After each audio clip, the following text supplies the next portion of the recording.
Cricket के मैदान पर और मैदान के बाहर इन दिनों काफी उथल पुथल मची हुई है। एक तरफ जहां टीम इंडिया 15 अगस्त से गॉल ऑफ एक्शन में दिखने वाली है, वहीं मैदान के बाहर चीफ सेलेक्टर अजीत आगरकर और कप्तान रोहित शर्मा के फ्यूचर को लेकर एक बहुत बड़ा बवाल खड़ा हो गया है।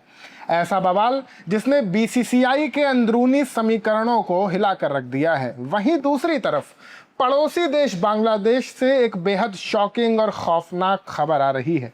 वहां सियासत और क्रिकेट के कॉम्बिनेशन ने एक हिंसक रूप ले लिया है। बांग्लादेश के पूर्व कप्तान और दिग्गज खिलाड़ी शाकिब अल हसन के घर पर पेट्रोल बम से जानलेवा हमला किया गया है।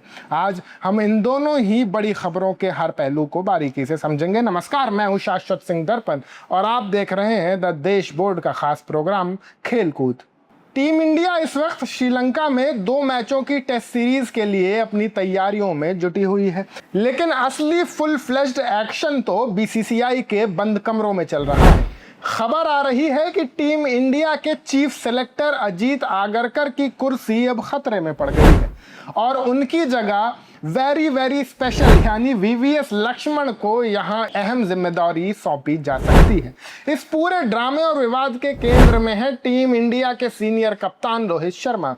असल में चर्चा इस बात पर अटक गई है कि रोहित शर्मा 2027 का ओडीआई वर्ल्ड कप खेलेंगे या नहीं। इसे लेकर सेलेक्टर्स और बीसीसीआई के टॉप ऑफिशियल्स के बीच सीधे तौर पर ठन गई है। दैनिक जागरण की एक रिपोर्ट के मुताबिक टीम मैनेजमेंट और सेलेक्टर्स बिल्कुल नहीं चाहते कि रोहित शर्मा 2027 के ओडीआई वर्ल्ड कप प्लान का हिस्सा हो, लेकिन बीसीसीआई के आला कमान का जो सोचना है वो इसके ठीक उलट है। इस पूरे विवाद की जड़ अगर आप तलाशेंगे तो आपको जाना होगा टीम इंडिया के इंग्लैंड दौरे पर।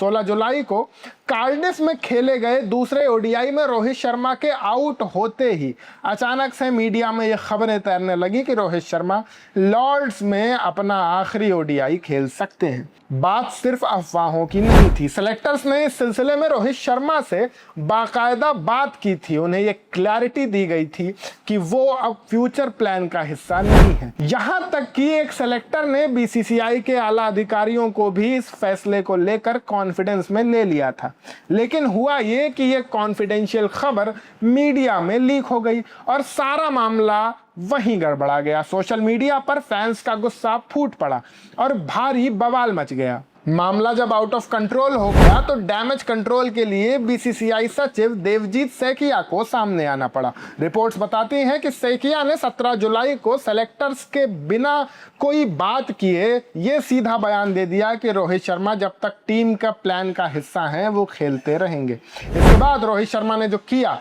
उसने सेलेक्टर्स की मुश्किलें और बढ़ा दी। 19 जुलाई को रोहित ने लॉर्ड्स के मैदान पर ओडीआई सेंचुरी लगाने वाले पहले इंडियन बन गए। भले ही भारत वो मैच हार गया, पर रोहित शर्मा की जगह पर उठ रहा वो सवाल उसी सेंचुरी के साथ हमेशा के लिए खत्म हो गया। रिपोर्ट्स के मुताबिक सेलेक्टर्स का यह साफ मानना था कि रोहित के रहते टीम इंडिया 2027 का ओडीआई वर्ल्ड कप नहीं जीत सकती और उन्हें फ्यूचर को ध्यान में रखकर ही ये बड़ा फैसला लिया है। लेकिन बीसीसीआई के ऑफिशियल अब सोशल मीडिया के दबाव में आकर अपनी रणनीतियां बदल रहे हैं। इधर अगर हम चीफ सेलेक्टर अजीत आगरकर की बात करें तो उनका कार्यकाल जून 2026 में ही खत्म हो गया था, लेकिन बीसीसीआई ने उन्हें 3 महीने का एक्सटेंशन दे दिया था। पहले यह चर्चा बहुत तेज थी कि उनका कार्यकाल जून 2027 तक बढ़ाया जाएगा, लेकिन अब समीकरण पूरी तरह बदलते हुए नजर आ रहे हैं। रिपोर्ट्स बता रही हैं कि बीसीसीआई के कुछ official centre of excellence Bengaluru के हेड वीवीएस लक्ष्मण को चीफ सेलेक्टर बनाने पर काफी गंभीरता से विचार कर रहे हैं। बोर्ड का मानना है कि लक्ष्मण का कद इतना बड़ा है कि उनकी बातों को टीम में ज्यादा तवज्जो मिलेगी और रोहित विराट जैसे सीनियर खिलाड़ी भी उनकी बात आसानी से मानेंगे। इस पर अंतिम फैसला सितंबर में होने वाली बीसीसीआई की एनुअल मीटिंग यानी एजीएम में लिया जाएगा। हालांकि जुलाई 2023 में चीफ सेलेक्टर बने अजीत आगरकर के लिए अभी भी दरवाजे पूरी तरह बंद नहीं हुए हैं। ये नहीं भूलना चाहिए कि टीम इंडिया ने उनकी लीडरशिप में 3 आईसीसी खिताब, 2 टी20 वर्ल्ड कप और 1 चैंपियंस ट्रॉफी जीते हैं। रिपोर्ट्स के मुताबिक आगरकर का फ्यूचर अब श्रीलंका में होने वाली इस टेस्ट सीरीज के नतीजों पर टिका है। अगर टीम इंडिया यह सीरीज शानदार तरीके से जीतती है तो आगरकर का कार्यकाल बढ़ सकता। खुद आगरकर भी 2027 वर्ल्ड कप तक इस पद में बने रहना चाहते हैं, लेकिन बोर्ड की तरफ से उन्हें कोई स्पष्ट आश्वासन नहीं मिला है। टीम इंडिया की हालिया फॉर्म भी एक चिंता का विषय है। आयरलैंड और इंग्लैंड टूर पर टीम 10 में से 8 मुकाबले हार गई थी। इसे लेकर टीम इंडिया के दौरे के तुरंत बाद बीसीसीआई की एक रिव्यू मीटिंग होनी थी, लेकिन एक बीसीसीआई सचिव की तबीयत बिगड़ने के कारण यह मीटिंग टल गई और टीम सीधे श्रीलंका निकल गई। लेकिन अब यह मीटिंग कभी भी हो सकती है और हेड कोच गौतम गंभीर इसमें ऑनलाइन जुड़ सकते हैं। कुल मिलाकर कहें तो भारतीय क्रिकेट के लिए यह अगस्त का महीना काफी हलचल भरा होने वाला है। वर्ल्ड टेस्ट चैंपियनशिप फाइनल के लिहाज से भी श्रीलंका सीरीज टीम के लिए बहुत अहम है। अब क्रिकेट के मैदान से निकलकर जरा उस देश की ओर चलते हैं जहां राजनीति और क्रिकेट का एक बहुत ही हिंसक और डरावना चेहरा सामने आया है। हम बात कर रहे हैं बांग्लादेश की, जहां के पूर्व क्रिकेट कप्तान शाकिब अल हसन के घर पर पेट्रोल बम और से जानलेवा हमला हुआ। यह हमला कल यानी 5 अगस्त को शाम को हुआ। रिपोर्ट्स के मुताबिक 5 अगस्त की शाम बांग्लादेश के मुगरा जिले में मौजूद शाकिब अल हसन के पुश्तैनी घर पर कुछ अज्ञात हमलावरों ने अचानक धावा बोल दिया। हमलावरों ने पहले उनके घर पर पत्थर फेंके और फिर पेट्रोल बम फेंके और घर में आग लगाने की कोशिश की। हालांकि गनीमत यह रही कि समय रहते ही आग पर काबू पा लिया गया और किसी के घायल होने की कोई खबर अभी तक नहीं आई है। पुलिस ने मामला दर्ज कर लिया है और अब जांच भी शुरू हो चुकी है। लेकिन इस हमले की टाइमिंग बहुत कुछ कहती है। ये हमला ठीक उस वक्त हुआ जब इसके कुछ ही घंटे पहले शाकिब ने नई दिल्ली में हुई बांग्लादेश की पूर्व प्रधानमंत्री शेख हसीना की एक वर्चुअल प्रेस कॉन्फ्रेंस में हिस्सा लिया था। 5 अगस्त को नई दिल्ली में शेख हसीना का यह वर्चुअल प्रेस कॉन्फ्रेंस हुआ था, जिसमें उन्होंने अपनी पार्टी अवामी लीग से बैन हटाने की मांग की और बड़ा ऐलान किया कि उनका दिसंबर तक बांग्लादेश लौटने का इरादा है। शाकिब अल हसन ने भी इसमें वर्चुअली हिस्सा लिया था। इस हमले के बाद बांग्लादेश अवामी लीग ने एक्स पर एक वीडियो शेयर किया और लिखा कि अवामी लीग की प्रेस कॉन्फ्रेंस में शामिल होने की कीमत घरों में आग लगाकर चुकानी पड़ रही है और बांग्लादेश अब न्यू फैसिज्म यानी नव फासीवाद की चपेट में आ चुका है। आपको बता दें कि इससे पहले वहां के दल जैसे बीएनपी और जमात इस्लामी ने मीडिया संस्थानों को भी हसीना की प्रेस कॉन्फ्रेंस दिखाने पर कानूनी कार्रवाई की चेतावनी दी थी। शाकिब के घर पर हुए इस हमले को अवामी लीग समर्थकों के खिलाफ बढ़ती हुई हिंसा और राजनीतिक तनाव के एक बड़े एग्जाम्पल के तौर पर देखा जा रहा है। शाकिब अल हसन सिर्फ एक क्रिकेटर नहीं है बल्कि पॉलिटिक्स में भी काफ़ी एक्टिव रहे हैं। उन्होंने 2024 के आम चुनाव में शेख हसीना की अवामी लीग के टिकट पर ही चुनाव जीता था और वो सांसद बने थे। लेकिन उसी साल सरकार विरोधी बड़े छात्र आंदोलन के बाद शेख हसीना की सरकार गिर गई और उन्हें देश छोड़कर भारत आना पड़ा।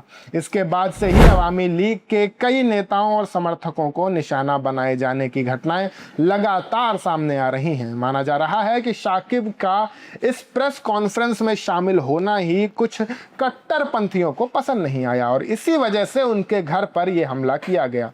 हालांकि पुलिस ने अभी तक इस हमले की असली वजह की कोई आधिकारिक पुष्टि नहीं की है और हमलावरों की तलाश अभी भी जारी है। हालात इतने ख़राब हैं कि शाकिब अल हसन पिछले कुछ समय से अपने देश बांग्लादेश में रह ही नहीं रहे हैं। वहाँ के राजनीतिक माहौल और उनके खिलाफ दर्ज मामलों की वजह से वो लंबे समय से अमेरिका में रह रहे हैं। स्टूडेंट प्रोटेस्ट के दौरान प्रदर्शनकारियों पर हुई कार्रवाई को लेकर भी उनका नाम विवादों में आया था, जिसके बाद उन पर कानूनी कार्रवाई की मांग उठी थी। इसी कारण फिलहाल उनका बांग्लादेश लौटना बहुत मुश्किल माना जा रहा है। दूसरी तरफ अगर हम शेख हसीना की इस प्रेस कॉन्फ्रेंस की बात करें तो उनके तेवर बिल्कुल साफ। उन्होंने सख्त लहजे में कहा, whatever fate awaits me I will return to my people. I cannot stay away while my beloved countrymen are suffering.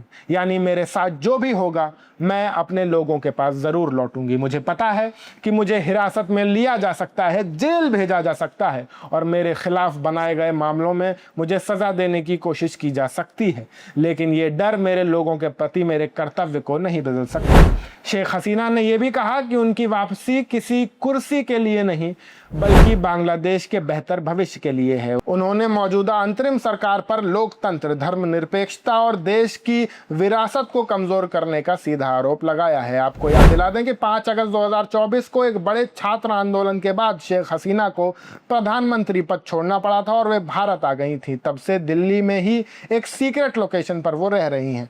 उनके सत्ता से हटने के बाद मोहम्मद यूनुस के नेतृत्व वाली अंतरिम सरकार ने अवामी लीग पर आतंकवाद विरोधी कानून के तहत प्रतिबंध लगा दिए थे। वहीं नवंबर 2025 में इंटरनेशनल क्राइम्स ट्रिब्यूनल ने 2024 के आंदोलन के दौरान हुई हिंसा के मामले में शेख हसीना को उनकी गैर मौजूदगी में ही मौत की सजा सुना दी थी। हसीना ने इसे पूरी तरह से एक राजनीतिक कार्रवाई बताया था। आज बांग्लादेश लगातार उनके प्रत्यर्पण यानी एक्सट्रेडिशन की मांग कर रहा है, जबकि भारत का स्टैंड है कि इस मामले को पूरी तरह से लीगल प्रोसेस के तहत कंसिडर किया जाएगा। खैर, शाकिब अल हसन के घर पर हुए इस पेट्रोल बम हमले ने बांग्लादेश के मौजूदा राजनीतिक माहौल की सुरक्षा और स्थिरता पर कई गंभीर सवाल खड़े कर दिए हैं। एक तरफ जहां शेख हसीना अपनी वापसी के प्लान्स बना रही हैं और आवामी लीग के फ्यूचर की बात कर रही हैं, वहीं दूसरी तरफ उनके करीबी नेताओं, खिलाड़ियों और समर्थकों को इस तरह से चुन चुन कर निशाना बनाया जा रहा है। इस खबर से जुड़ा जो भी नया अपडेट होगा हम आप तक पहुंचाने की पूरी कोशिश करेंगे। मैं शाश्वत सिंह दर्पण, आप देख रहे थे द देश बोर्ड का खास प्रोग्राम खेल कूद। अगर आपको ये वीडियो पसंद आया हो तो वीडियो को लाइक करें, अपने दोस्तों के साथ शेयर करें और हमारे और अपने चैनल द देश बोर्ड को सब्सक्राइब करना ना भूलें। कमेंट सेक्शन में अपनी राय ज़रूर बताएं कि टीम इंडिया में चल रहे बदलावों को लेकर आपका क्या कहना है। रोहित शर्मा 2027 की टीम का हिस्सा होने चाहिए या नहीं, ये कमेंट करके ज़रूर बताएं। जय हिंद, जय भारत।